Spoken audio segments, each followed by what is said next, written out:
مولانا اشرف علی تھانوی رحمۃ اللہ علیہ فلکیات کے اتنے ماہر تھے کہ دو مقام پر ہم فلکی لوگ ان کے قول کو استدلال میں مانتے ہیں.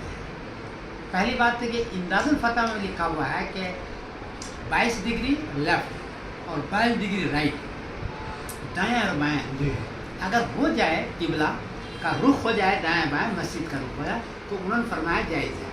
ان کے پیچھے بہت سارے دلائل ہیں، میں نے جمع کیے. یہ چیز صرف اشرف علی تھانوی سے ملا اور ہم لوگ اسی کا حوالہ دیتے ہیں. ایک تو یہ بڑی چیز ہے. دوسری بات یہ ہے کہ پائپ والی دوربین کی 3 قسم آتی ہے، وہ آپٹیکل ایڈا ہے اور بھی بہت سارے ہیں. پائپ والی دوربین جو پچھلے زمانے میں تھی وہ آنکھ پر لگاتے تھے. اس سے اگر کسی نے چاند کو دیکھ لیا تو وہ جائز ہے، یعنی ایکسیپٹ کیا جائے گا اس کی گواہی. یہ اشرف علی تھانوی رحمۃ اللہ علیہ نے امداد الفتح میں لکھا ہے، ہم لوگ اسی کا حوالہ دیتے ہیں.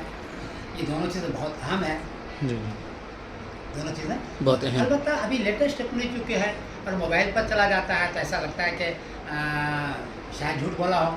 ہم لوگ اتنا چیک کرتے ہیں کہ وہاں اس مقام پر جہاں وہ گواہی دے رہا ہے، اگر 9 ڈگری چاند ہے تو ہم کہتے ہیں کہ بالکل صحیح گواہی دے رہا ہے، وہ جھوٹ نہیں ہے. 10 ڈگری ہے تب تو اور زیادہ صحیح ہے. 8 ڈگری تو ہم کہتے ہیں کہ نہیں، اس نے پائپ سے گواہی دی ہے لیکن وہ صحیح نہیں، اس لیے کہ چاند آسمان پر نہیں ہے دکھنے کے طور. یہ ہم ضرور کرتے ہیں ہم لوگ.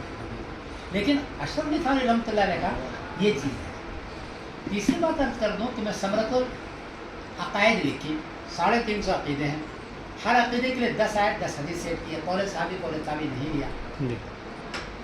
پوری کتاب لکھنے کے بعد میں بیٹھا یار اتنا اچھا عقیدہ دیوبندیوں کا جو اہل حدیث سے بھی آگے ہو، بریلوی سے، شیعوں سے، سب سے آگے ہو، کس نے سیٹ کیا ہوگا؟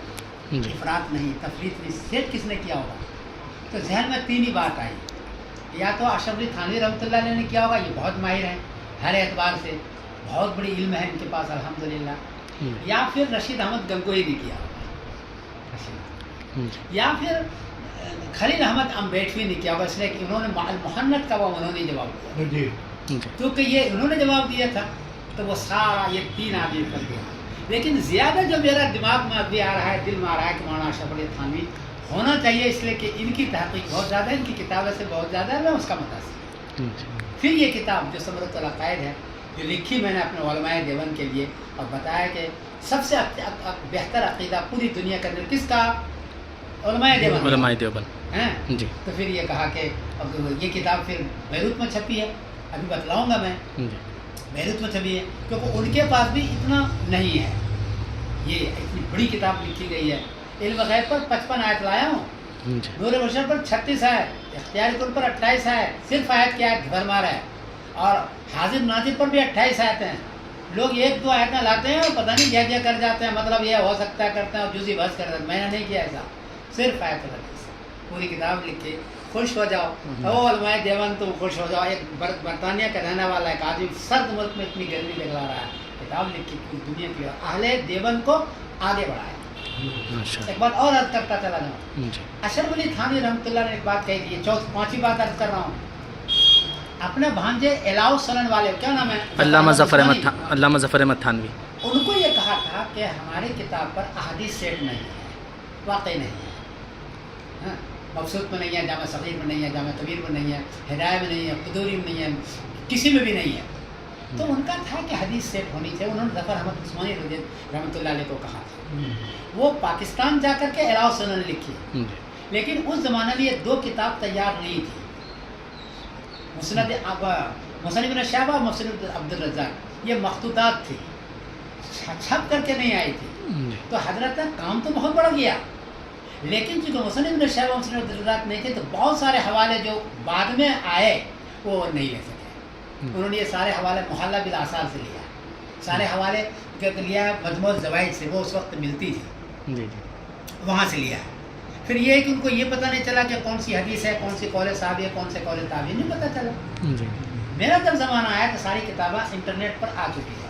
10 سال پہلے کتاب بھی ہے، انٹرنیٹ پر بھی ہے. تو پھر میں نے، اب سنو، مولانا اشرف علی تھانوی رحمۃ اللہ علیہ کو مبارکباد دینے کے لیے آیا ہوں میں آج. ویسے نہیں آیا کہ انہوں نے حدیث سیٹ کرنے کا حکم دیا، ظفر احمد عثمانی رحمۃ اللہ علیہ نے سیٹ کیا، اور جو باقی رہ گیا وہ یہ بندے کے ہاتھ میں آیا کہ پوری کتاب پر، پوری ہدایہ پر، پوری قدوری پر، پوری نورزہ پر، ہر مسئلے کے لیے 3 حدیث سیٹ کرتے ہیں۔ اس میں حدیث بھی ہے، قول صحابی ہے، قول پر اتنا ہی کرتا ہوں، آگے میں عبارت العلماء بات کا حوالہ میں نہیں لیتا ہوں۔ میں بار بار سوچتا رہا اور کہتا ہوں میں، مولانا اشرف علی تھانوی نے کہا تھا کہ حدیث سیٹ کر دو، ظفر احمد عثمانی کو کہا حدیث سیٹ کرو، خدمت اس نے بہت کی، کتاب میسر نہیں تھی اس لیے وہ نہیں کر سکے۔ میرے پاس، میں یوٹیوبر ہوں، کتاب میسر ہے، مکتبہ شاملہ میری انگلیوں کے سامنے پھرکتی رہتی ہے، میں نے یہ سارا کام کیا۔ 31 جلدیں لکھی میں نے اہل حدیث کے رد میں، کتنی؟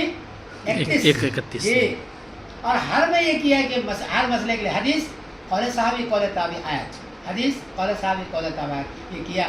اور اشرف علی تھانوی کو آج مبارکباد دینا چاہ رہا ہوں گا کہ میں نے یہ کام ان کے مشن کو الحمدللہ پورا کر دیا الحمدللہ۔ کوئی تورفوں کی بات نہیں ہے، ایک ادنا خادم ہوں، آپ کی فضیلت کی چیزیں اس کو آپ نوٹ رکھیے گا، کسی نے مجھے ناقد کہا۔ آخر دمان الحمدللہ۔ ہاں جی، ہاتھ دلاؤ، میرا جب چل پڑتا ہے نا تو ہاتھ وغیرہ کچھ بھی نہیں، کھانا وانا سب رہا ہے۔